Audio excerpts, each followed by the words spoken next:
Here's very easy. Very easy. We are live.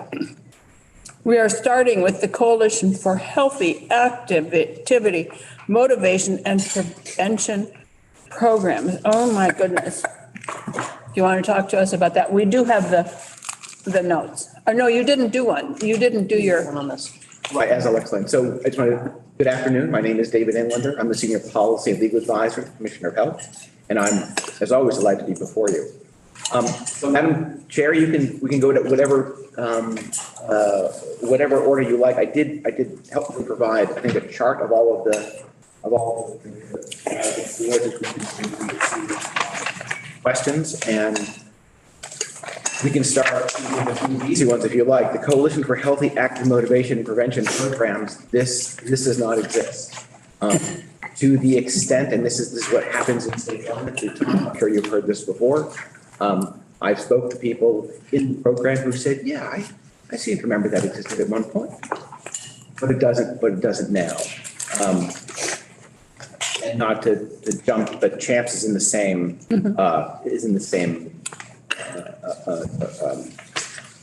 area that this is.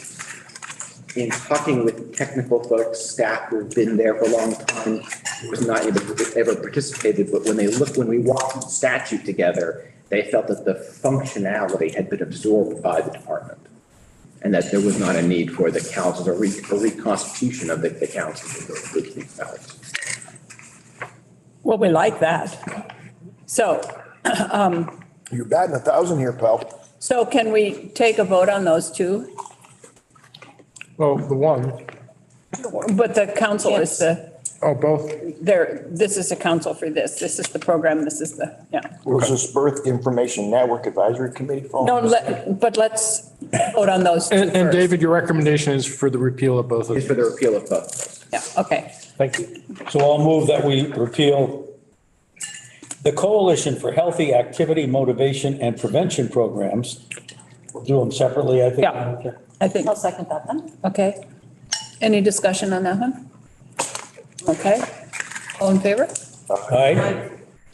Now I'll move to repeal Champs/Fit and Healthy Advisory Council. Okay. I'll second it. Any discussion? Okay. All in favor? Aye. Aye. All right. Now, Birth Information Network Advisory Committee. Sorry about that, just trying to be I know you were efficient with our time. in my place, Jenny.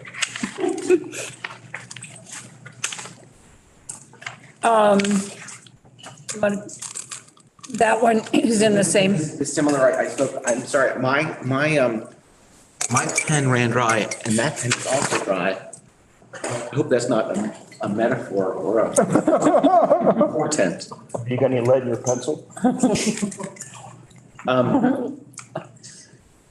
So that's the same instance or the same circumstance as the other two, which is that in speaking to staff, this is something that the functionality simply been absorbed within, not see a need for its continued existence. okay.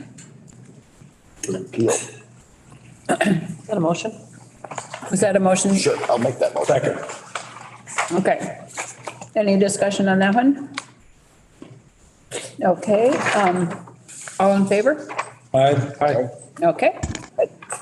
Thank you. The Board of Health? The Board of Health is somewhat more complicated, and However, so the Board of Health, and I think I alluded to this in the questionnaire. The Board of Health actually predates the existence of the commissioner. It was originally a panel that undertook all the functions of the leadership of the Department of Health going back into the 1920s. And through time, the department and the commissioner have slowly absorbed those functions piece by piece. Even in recent years, as it's been relevant to certain pieces of legislation, we've peeled off certain functions from the Board of Health and given it to the department. For instance, 2 years ago, it was the case that the Board of Health approved all EMS licenses and all EMS agency. I think that the chair is probably familiar with this. And we took that out, and we gave it to the department, to undertake that function. The primary purpose today of the Board of Health is to do a small number of rulemakings, and to act as an appellate board for decisions made by the active decisions of the commissioner are appealable to the board. The problem is, or the complexity is, that there's fewer than one appeal a year, and the rulemaking function, for instance, for hospital licensing, is very much a ministerial act. That the board is constituted, the department puts all of the material in front of them, the board stamps them, and we move on. What the result of that has been is that people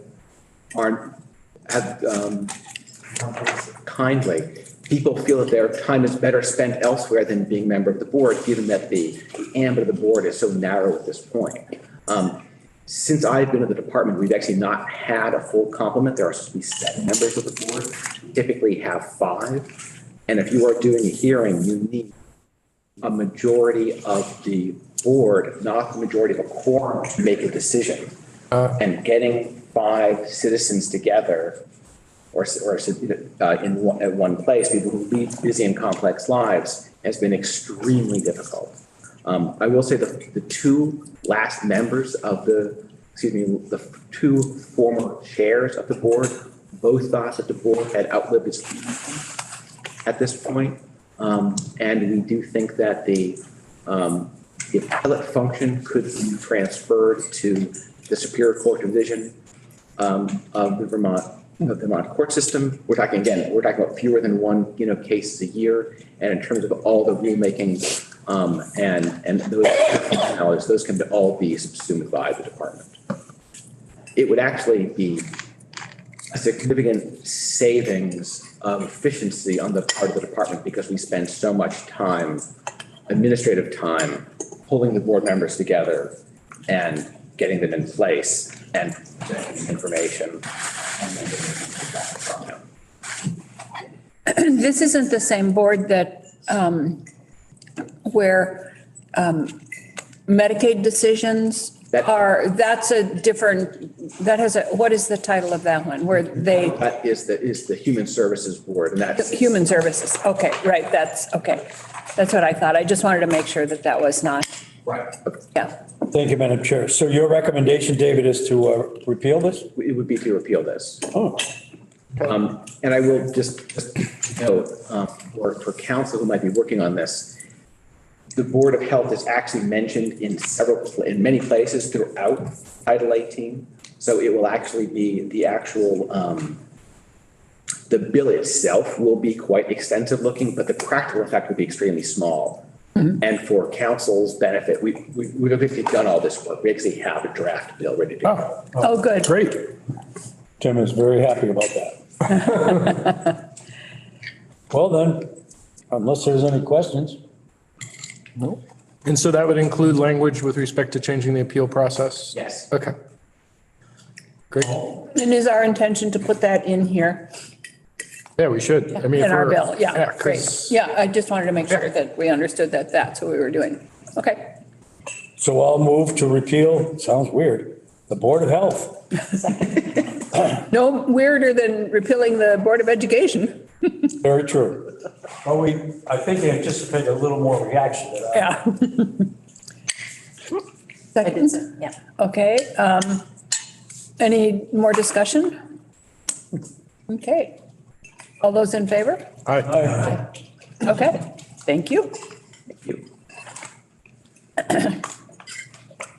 Now, the Immunization Advisory Council, and we did note that hadn't met for a long time, and we thought that was a very weird thing since we're in the middle of discussions on immunizations and COVID and why. We did actually meet recently. Oh, did you? I thought that when we talked about this last time, we thought that they hadn't met. Did not meet in 2021.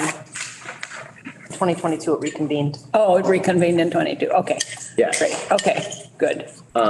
So just for a little bit of background, lest we go too quickly.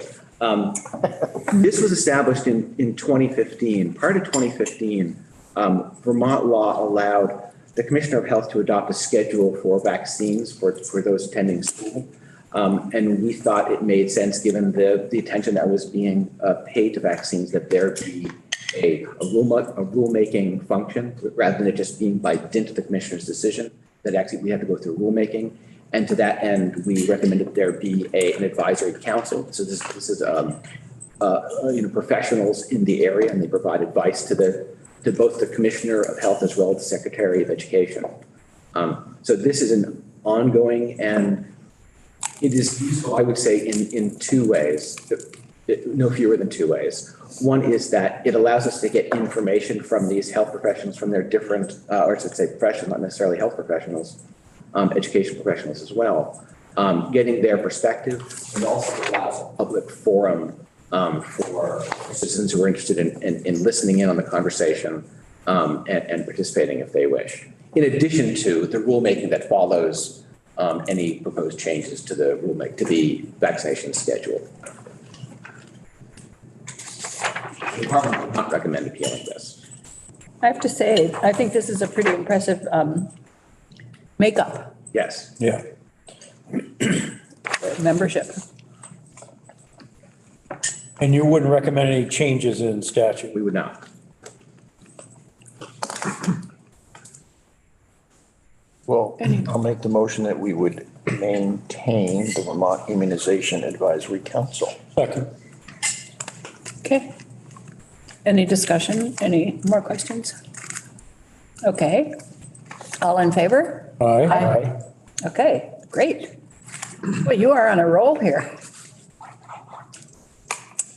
You won't meet your 5 minutes, but, okay, chemicals of high concern to children working group. Yes. So I don't want to give you too much back. Are folks roughly familiar with the Chemicals of High Concern to Children program? In Vermont, we have approximately, I believe it's 82 chemicals that are listed, that have been listed through rulemaking in the Chemicals of High Concern to Children rule.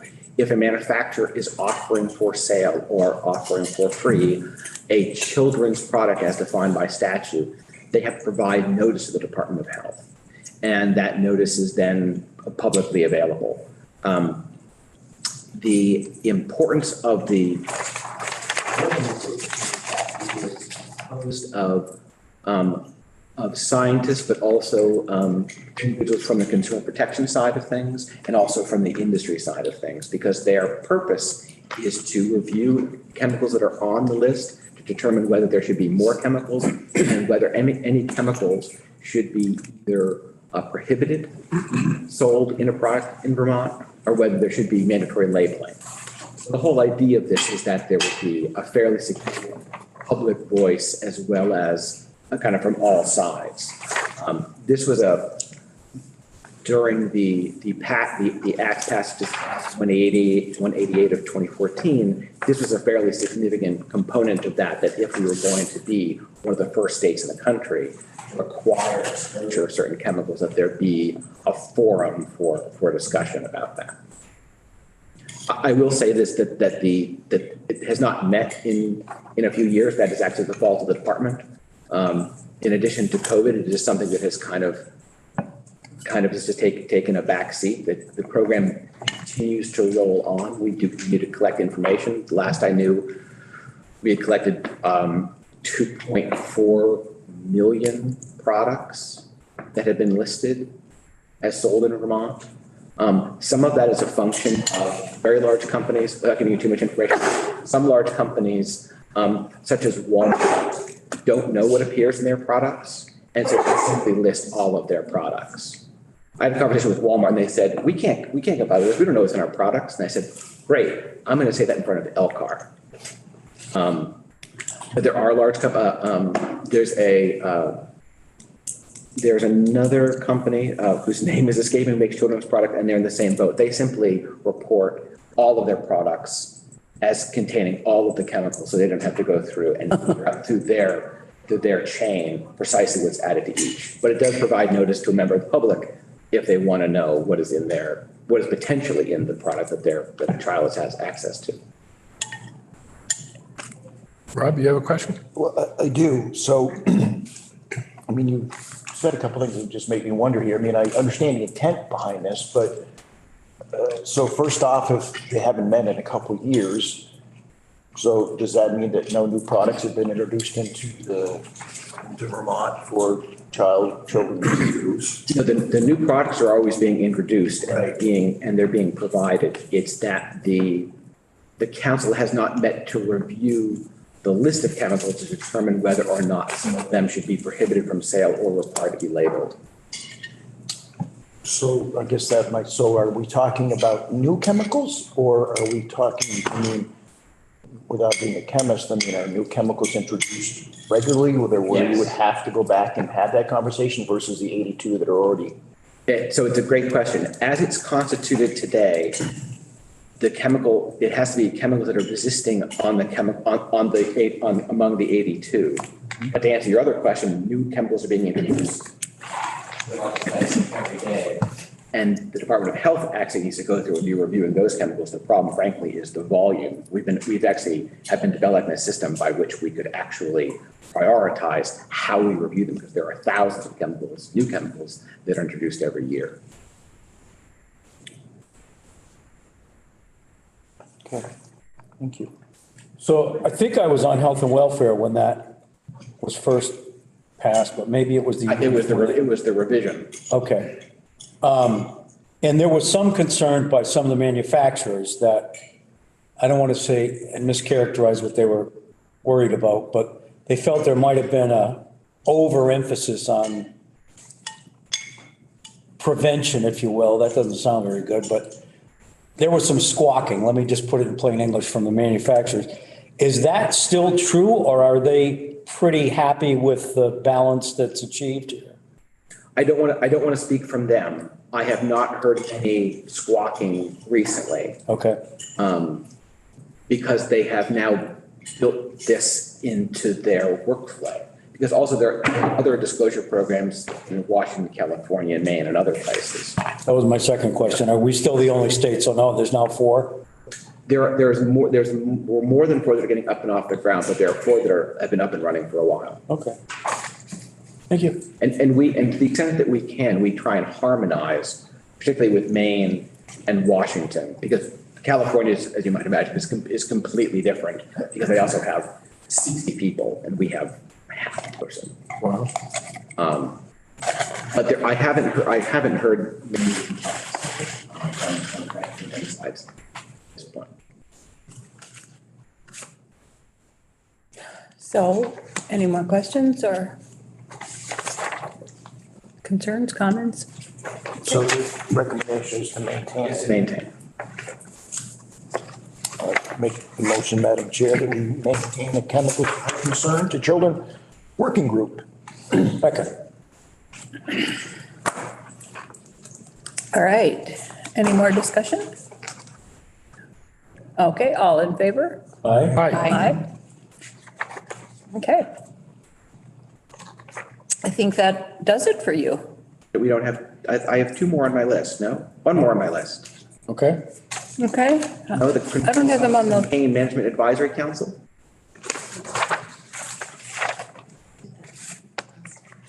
which one? It's called the Controlled Substance and Pain Management Advisory Council. I think we did that, Cindy, Brizesi. No, that's, sorry, that is, Cindy is the Palliative Care and Pain Management Task Force. Okay. And what was the one, what did you just say?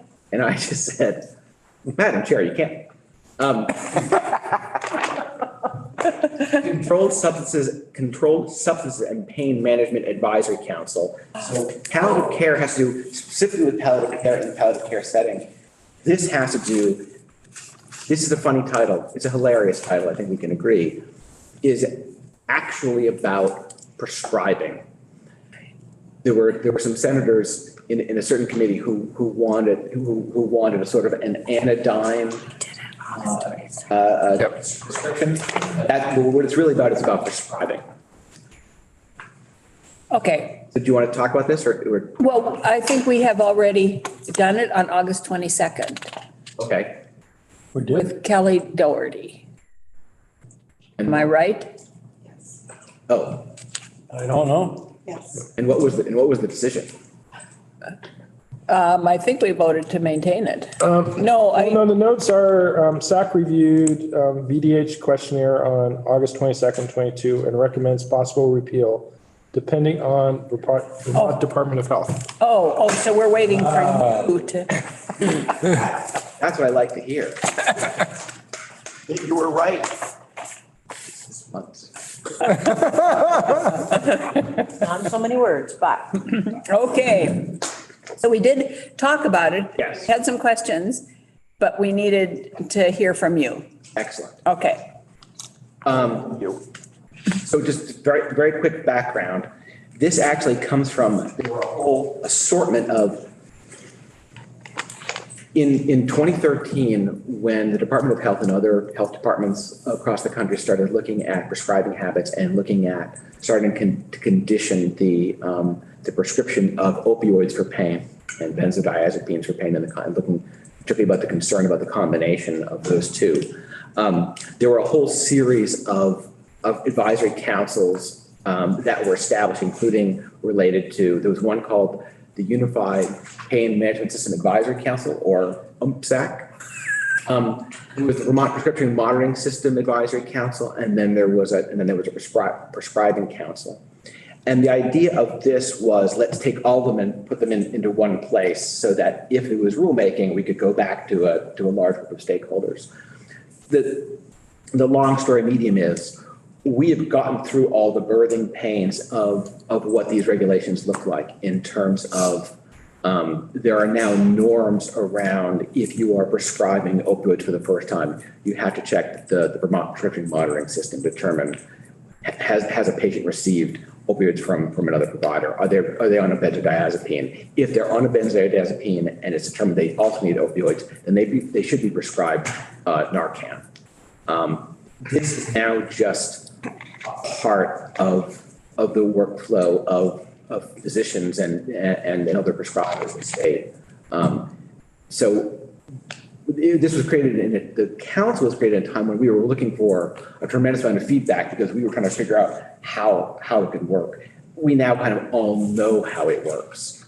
And so at this point, I don't think there is a use for the council as epitomized by the fact that we haven't met in 2018 and I was just reviewing the related rules and we don't imagine there would be a time when they would have to be convened. But I'm happy to, answer any questions, honestly. I think that was, you said that our inclination was to repeal, but we needed to hear from you. So any motion on that one or more discussion? Sure. Is there one today that you have either made or second? Yeah, one motion. Oh, no. You know why? Because I can't remember what the name of the damn thing is. What was the name of it again, David? Controlled Substances and Pain Management Advisory Council. I'll make the motion that we repeal that one. that was smooth. Second. Okay. Any more discussion? Okay. All in favor? Aye.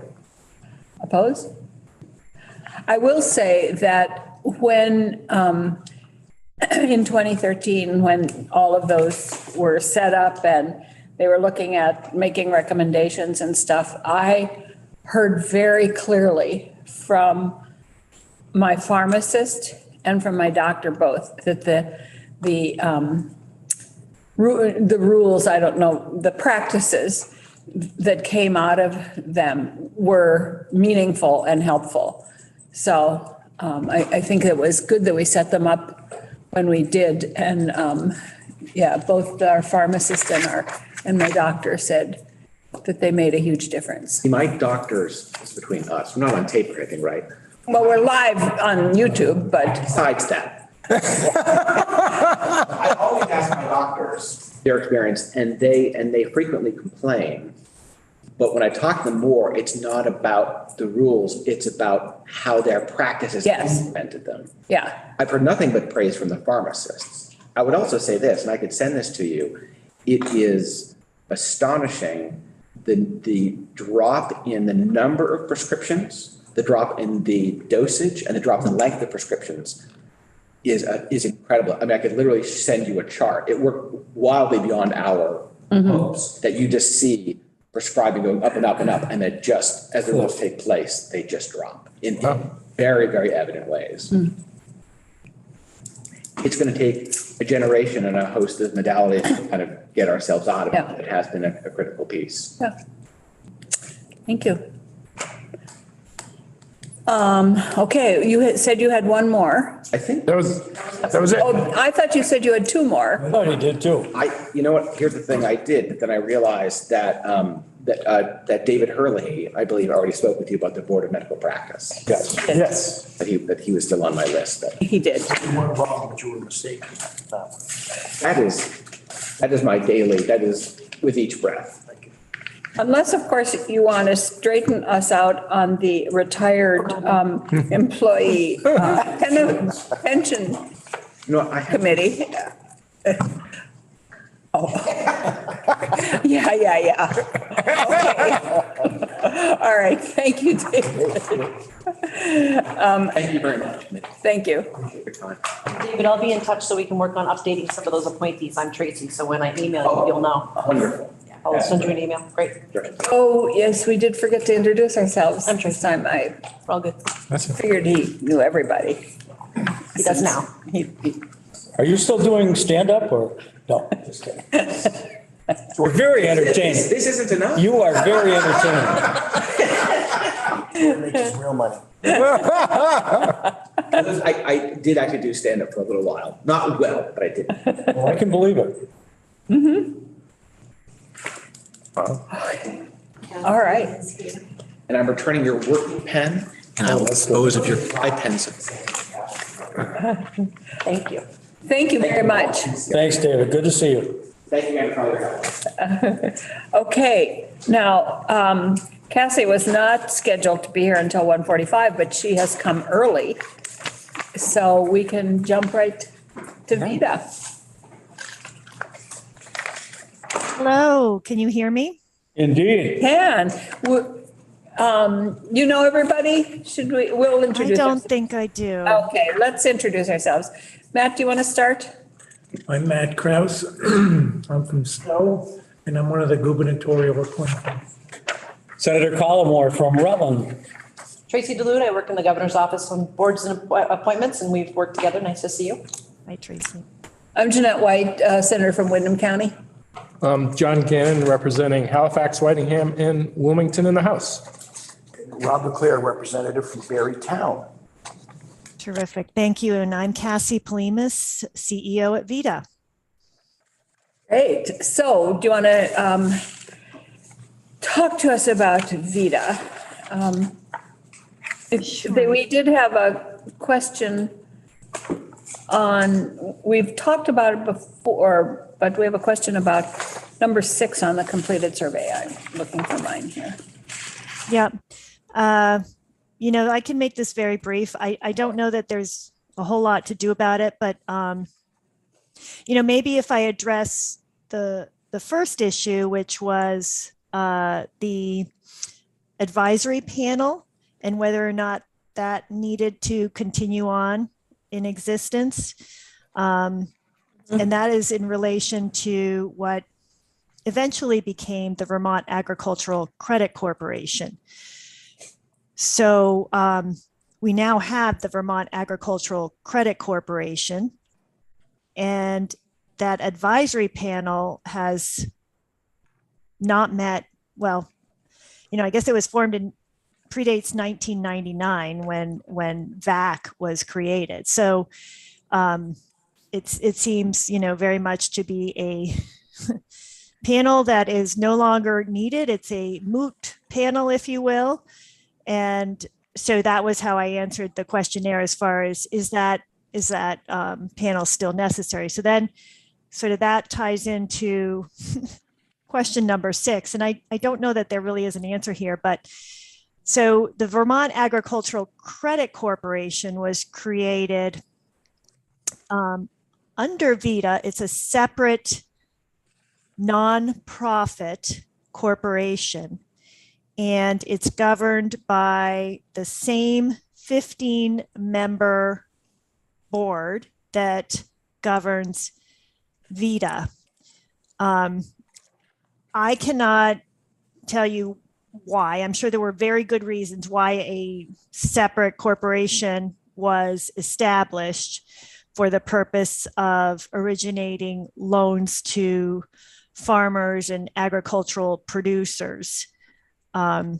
Today, VITA, the big umbrella, we manage everything under the name of VITA. We brand ourselves as VITA, and then we have this separate entity that we make loans under, and there's a lot of, kind of internal financial transfers back and forth between VAC and VITA, but we are VITA. But I have a separate board meeting with the same members every month, separate agenda, separate public notices put out, and it does create some inefficiencies. I'm not suggesting that that be eliminated, but the question was asked of me, can it be more efficient? And I don't know if we went back in time to 1999 and found out why we needed to have a whole separate corporation, if it would be different or the same today. So that's a way of not answering that question, I suppose. Brian, do you have any insight into this from Ag? So what you're saying is VITA and VAC boards meet, have the exact same members. Yep. And they meet about the exact same loan. No, they don't meet. Well, so they could, but if it's an agricultural loan, Yeah. it's handled by the VAC meeting, which is the same people. If it's a business loan, it's on the VITA agenda and handled under the VITA meeting, but it's the same people. But in essence, it's doing the same work twice. Yes. Okay. And you have to actually have a separate meeting. I mean, you have to have the VITA meeting, and now we're going to stop the VITA meeting, and now we're going to have the VAC meeting, and now we're going to go back to the VITA meeting. And we open and close. We open and close the VITA meeting. It's a lot of Robert's rules stuff going on, all at the same time. You'd have to do that. They're separate they're corporate separate entities with separate boards. Yeah. Okay. Yep. And I'm not suggesting I have not looked into the legal ramifications and financial ramifications of, like, if we were to, not have a separate entity. But again, I'm just saying I don't know why we have a separate entity, because it is a lot of extra, sort of inefficiencies there built into the whole process of getting work done. Is there a particular pot of money that's assigned to the agriculture board? Nope. No. Oh. Yeah, that would be the key question, if there is a separate pot of money. Yeah. And maybe back in the time that this all started, it could have been that way. VITA has gone through a recapitalization. So that may be the answer there. That's what I'm thinking. We are able to access money because of what we do in agriculture. That is for agricultural lending and not for other purposes. But, there are other ways around that as well. So we probably, if we were to do it all over today, it probably would look different. Well, I don't know that I have a question as much as that obviously we wouldn't, be looking to repeal or sunset this, but it does sound like this is a prime candidate for some statutory changes to make it so that it isn't. Yeah. So. Yeah, it's there's a lot in the VITA statute. So VITA, is we're the VITA is Title 10, Chapter 12. VAC is Title 10, Chapter 16A. There was a Chapter 16, which is the predecessor to, it was a different name for what is now the Vermont Agricultural Credit Corporation. But one of the things that keeps coming up every year when I have to testify on various things is someday somebody's going to have the stomach to redo the VITA statute because it's big and unwieldy and it's kind of all over. Rob, why wouldn't we just repeal the VAC? Yeah.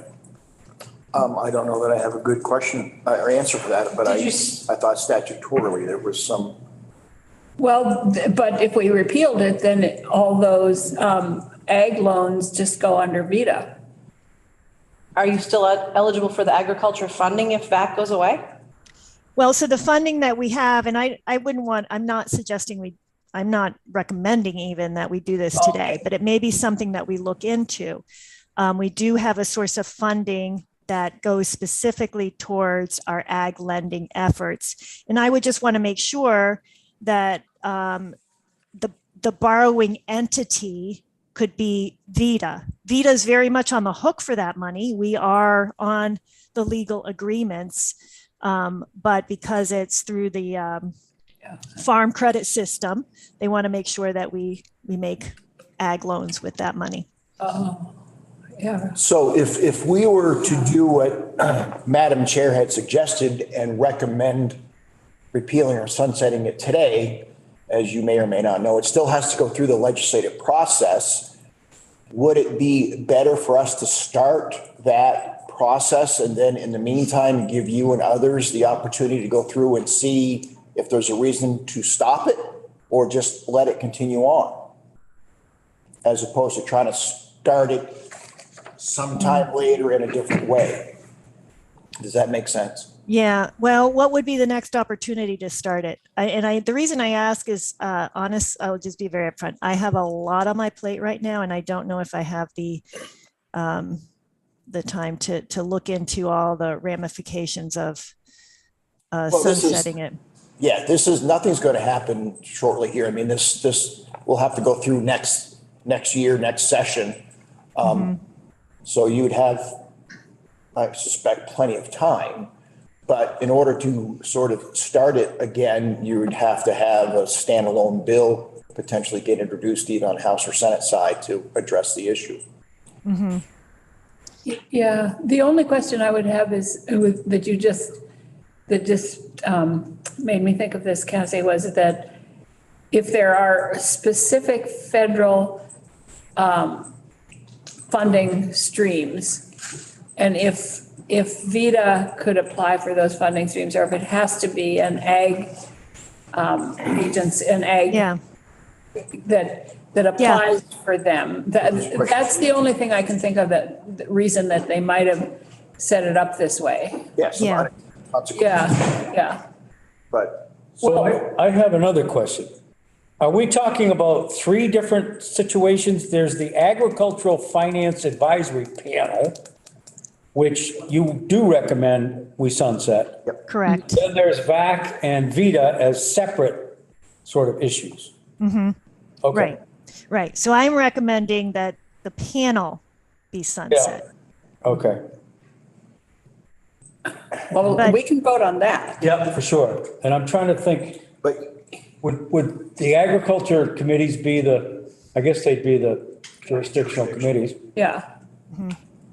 But can you think of a reason to not sunset VAC now, at least start that process? And then if something should materialize that it shouldn't happen?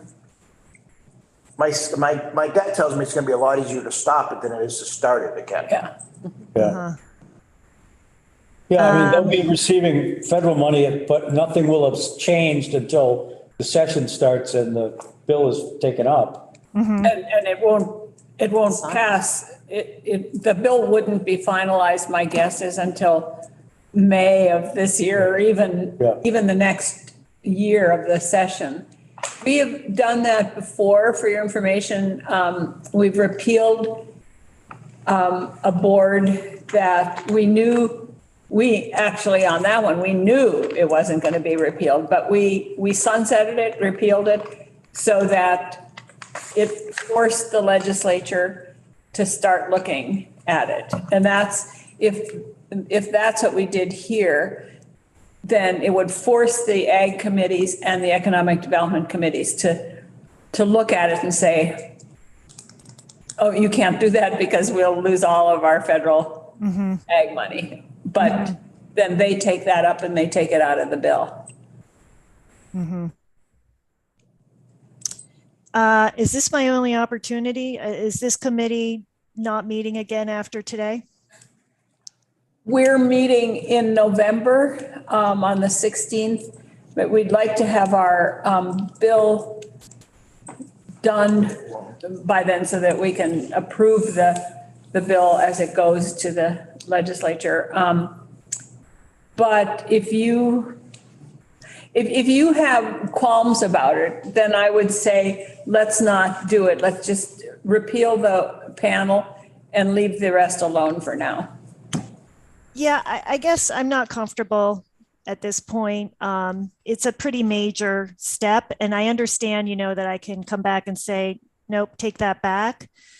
But in the meantime, some things will be set in motion. Some folks will get a maybe misunderstanding of what they read is, happening here, despite any kind of messaging that I could try and give. So it's fairly, it'd be very major. And I don't really want to set that in motion right now today. Okay, that makes sense. I mean, we could do a memo to, Yeah. Well, we've got an ag committee member right here. Yeah. just to highlight, I mean, having just quickly looked at the statute, there's no reference to any federal funding source or any federal requirements. No, our funding is not, the one that I referenced, it's not federal. It's through CoBank that lends to the farm credit system. And CoBank knows us very well. I'd want to make sure that VITA is an eligible borrowing entity from CoBank, that it doesn't have to be VAC. That's the borrowing entity. So that's one big question. That's an easy one. I can get an answer to that. But then beyond that, I want to make sure that I'm ready with whatever the fallout will be from a messaging standpoint, because there's a whole agricultural community out there that knows VAC. And when you make changes, for instance, we moved our office in Middlebury from one location to another, and there was panic that VITA VAC was no longer lending to the ag community. So I need to be very sensitive about this kind of decision. Okay, I think you've convinced us. Okay. You don't want to get farmers mad. No. All right, then I'll move that we repeal the Agricultural Finance Advisory Panel. And I'll second that. All right. And, let's wait 1 minute and we can all vote. That way we can be unanimous. So we have a motion to repeal the panel. Yes. Okay, any Do you have more any discussion? Okay. All in favor? Aye. Opposed? Thank you, and thank you for being flexible in your time here. We course. misjudged a little bit about how long things would take. Not a problem. Thank you for your time, and thank you for listening. And if nothing else, it's just sort of like raising this up the flagpole at this point and something to chew on. It would be a big change, but I appreciate your understanding. Good, thank you. Thanks, Kathy. Thank you. Bye-bye. Bye. All right. So it's too bad that I blew it with Jessica and Yeah, but that's okay. Samantha, that's her first name. Today, we had time, No, but I'm sure they're campaigning and knocking on doors Yeah, to. they're both running again. Jessica. I mean, Samantha, I should say. and probably Jessica too. Yeah, so our next meeting will be after the elections. Good. Right. Yeah. Okay. I understand there's a huge write-in campaign in Windham County to someone named White. Oh, I'm going to miss it so much. I know, we're gonna miss you. I don't miss campaigning and I won't miss grown-up clothes. But the rest of it, I'm really going to miss. But anyway, we have more that we need to do today? No, I don't think so. I don't think we do. No, we've covered everything. So you're looking for a motion to adjourn. If anybody would like. Oh, no, please, Rob. This might be your last chance. Yeah. Because when you're on Zoom, you're powerless. Absolutely right. You can't vote, you can't do anything. Thank you. I know, I'll talk about, this is a tearful moment for me. I'd make the motion that we adjourn. Second. You? Okay, all in favor? Aye. Aye. Okay. No.